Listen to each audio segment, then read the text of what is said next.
Welcome to our channel. Today we how to increase data architecture knowledge with AWS, beginner guide step by step clearly. Start by defining what data architecture is and its importance in the data management ecosystem. Explain how data architecture serves as a blueprint for data management and technology integration. Introduce Amazon Web Services, or AWS, as a leading cloud platform that provides a wide array of data services. Begin by exploring the AWS Management Console, where you will familiarize yourself with the interface. Next, highlight the importance of the AWS free tier, allowing beginners to practice without incurring costs. Encourage viewers to take advantage of AWS training and certification resources available on their website. Recommend starting with beginner-level courses focused on data architecture fundamentals. Suggest following a structured learning path that includes key services such as Amazon S3 for storage and Amazon RDS for relational databases.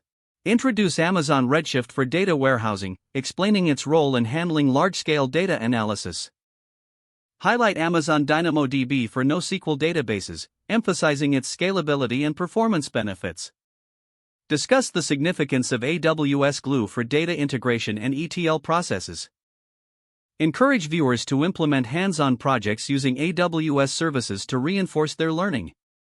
Advise joining AWS online communities and forums for networking with other learners and professionals. Mention the value of attending webinars and workshops hosted by AWS experts for deeper insights. Recommend reading AWS whitepapers and case studies to understand real-world applications of data architecture. Encourage consistent practice and exploration of AWS documentation to stay updated with new features and best practices. Conclude by reminding viewers that increasing data architecture knowledge is a gradual process, requiring dedication and continuous learning.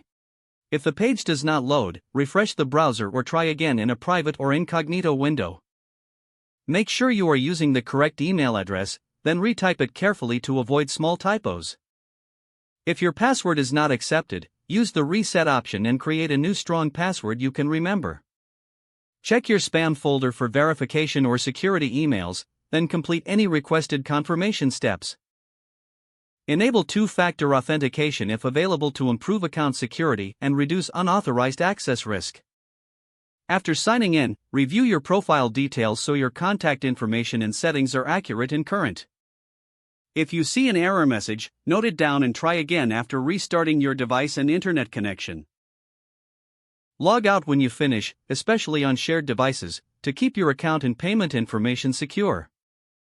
If the page does not load, refresh the browser or try again in a private or incognito window.